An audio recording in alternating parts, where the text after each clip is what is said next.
Hi friends, ఈరోజు మీకోసం చింత చిగురు తోటకూర కలిపి పప్పు చేస్తున్నాను. ఆకుకూర పప్పు సూపర్గా ఉంటుంది, టేస్టీగా ఉంటుంది. ట్రై చేయండి. హెల్దీగా కూడా ఉంటుంది. ట్రై చేయండి, చాలా బాగుంది. ఫస్ట్ టైం ట్రై చేశాను, అయినా బాగా వచ్చింది. మీరు ఒక్కసారి ఇలా ట్రై చేయండి. ఎప్పుడు వేసే ఆకుకూరలే కాకుండా ఇలా డిఫరెంట్గా ఆకుకూరలు కూడా కలిపి ట్రై చేస్తూ ఉండండి. ఆకుకూర హాఫ్ కట్ట తీసుకున్నాను, ఇంకా చింత చిగురు ఒక గుప్పెడు అనమాట. రెండు సేమ్ క్వాంటిటీ అనమాట. తీసేసుకొని టొమాటోస్ 3, పచ్చిమిర్చి 7 తీసుకొని నీట్గా కడిగేసుకొని వీటిని కూడా కట్ చేసేసుకొని ఇంకా మన కందిపప్పును కూడా తీసుకొని నీట్గా కడుక్కుందాము. ఈ ఆకుకూరలు 3 టైమ్స్ కడిగితే వాటిలో ఉన్న ఇసుకంతా పోతుంది కదా. కందిపప్పు కూడా నేను చూపించే కప్పుతో 1 గ్లాస్ వేసుకుంటున్నాను. మీరు ఏ కప్ అయినా గ్లాస్ అయినా తీసుకోండి. వేసుకొని చక్కగా దాన్ని కూడా వాష్ చేసేసుకొని, వాష్ చేసిన దాంట్లో ముందుగా టొమాటోస్, పచ్చిమిర్చి, ఉల్లిపాయలు, పచ్చిమిర్చి కట్ చేయట్లేదు, ఉల్లిపాయ హాఫ్ బద్ద తీసుకున్నాను. టొమాటోస్ కూడా వేసేసుకొని ఇంకా ఆకుకూరని కూడా ఈ టైంలోనే వేసేసుకుంటున్నాను. నీట్గా కడిగేసుకొని వేసేసుకొని ఇంకా నెక్స్ట్ ప్రాసెస్ మీకు తెలిసిందే కదా. ఇంగ్రీడియంట్స్ కరెక్ట్గా ఉంటే మన రెసిపీ సూపర్గా వస్తుంది. కరెక్ట్గా వేసుకోండి. ఇంకా నేను కారం ఏం వేయట్లేదు. పసుపు ఒక 1 స్పూన్ అంత వేసాను, చిన్న స్పూనే. వేసేసుకొని దాంట్లో చింతపండు ఒక ఇంత ముక్క వేసుకుంటున్నాను. చిన్న ముక్క వేసుకోండి, ఎందుకంటే చింత చిగురు మళ్ళీ నేను 2 వేసాను మర్చిపోయి, అందుకే 1 పీస్ తీసేసుకుంటున్నాను. పుల్లగా ఉంటుంది కాబట్టి చింతపండు ఎక్కువగా వేస్తే మరీ పుల్లగా అయిపోయి ఇంకా తినబుద్ధి కాదనమాట. వేసుకొని వాటర్ తగినన్ని వేసుకొని కప్పుకి 3 కప్స్ వాటర్ కదా, 1 కప్పు పప్పుకి ఇంకా వేసుకొని చక్కగా మూత పెట్టి 5 విజిల్స్ పెట్టేసుకుందాము. మన పప్పు కూడా సూపర్గా ఉడికిపోతుంది. 5 విజిల్స్కి ఈవెన్గా ఉడికిపోతుంది. 5 విజిల్స్కి టెక్స్చర్ చూపిస్తాను. ఇప్పుడు మూత తీసుకొని ఆవిరంతా పోయేంత వరకు తీసేసుకొని మూత తీసుకొని పప్పులో తగినంత ఉప్పు, కొత్తిమీర వేసేసుకొని చక్కగా రుబ్బుకొని తాలింపు వేసేసుకుందాము. చూడండి ఎంత బాగా ఉడికిపోయిందో 5 విజిల్స్కి.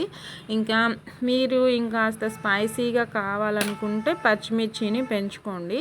మ్యాక్సిమం ఆకుకూర పప్పుల్లో నేను కారం వేయను, ఇప్పుడు కూడా వేయట్లేదు.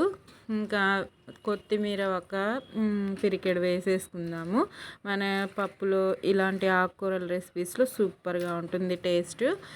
వేసేసుకొని ఉప్పు కూడా 1 స్పూన్ అంత వేసుకొని చక్కగా రుబ్బేసుకొని, ఇదిగోండి బాగా నలిగిపోయింది కదా, ఇలా రుబ్బేసుకొని ఇంకా తాలింపు కోసం స్టవ్ దగ్గరికి వెళ్ళిపోదాం. స్టవ్ మీద కళాయి పెట్టేసుకుందాము. ఇంకా స్టవ్ వెలిగించేసుకొని కళాయి పెట్టుకొని తాలింపుకి మీకు తెలిసిన ఇంగ్రీడియంట్సే కదా, ఇంకా వేసేసుకుందాము.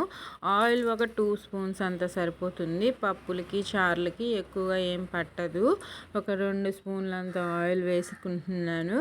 వేసేసుకొని దాంట్లో ఆవాలు, జీలకర్ర మాత్రమే వేస్తాను. పప్పుల్లో తాలింపు గింజలు వేసుకోను, నాకు తినాలనిపించదు, అంత ఇంట్రెస్ట్ ఉండదు. ఇంకా మా వాళ్ళకు కూడా పప్పులు తగులుతూ ఉంటే తినరు, అందుకే వేయట్లేదు. ఇంకా 1 స్పూన్ జీలకర్ర, ఆవాలు కూడా ఒక 1 స్పూన్ వేసేసుకొని చక్కగా దాంట్లో ఇప్పుడు 1/2 గర్భం వెల్లుల్లి దంచి వేసుకుంటున్నాను.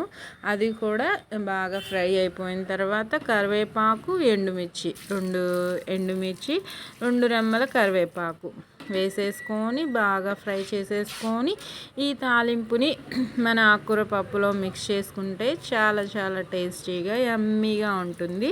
మీరు ట్రై చేయండి. నా వీడియో నచ్చితే లైక్ చేయండి, షేర్ చేయండి, కామెంట్ చేయండి, సబ్స్క్రైబ్ చేసుకోండి. చూడండి తాలింపు అయితే లాస్ట్లో ఉంది ఫ్రై అవ్వడానికి. ఈ టైంలో కరివేపాకు వేసుకోవాలి. కరివేపాకు ముందుగా వేస్తే కలర్ మారిపోతుంది, ఫ్లేవర్ కూడా అంత అనిపించదు. అందుకే నేను ఎప్పుడైనా సరే లాస్ట్లోనే వేస్తాను. వేసేసుకొని చక్కగా మిక్స్ చేసేసుకొని ఈ తాలింపు చూడండి, కలర్ చూస్తేనే ఫ్రై అయిపోయిందని అర్థమవుతుంది కదా. ఇంకా దీన్ని పప్పులో మిక్స్ చేసుకొని సర్వ్ చేసుకోవడమే.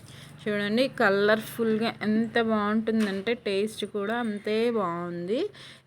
ఎప్పుడు తినే ఆకుకూరల్లా కాకుండా ఇలా కూడా సీజనల్గా దొరికే ఆకుకూరల్ని కూడా రెండు కలిపి కాంబినేషన్ చేసుకుంటే సూపర్గా రెడీ అవుతుందండి. ట్రై చేయండి, నచ్చితే లైక్ చేయండి. Bye friends.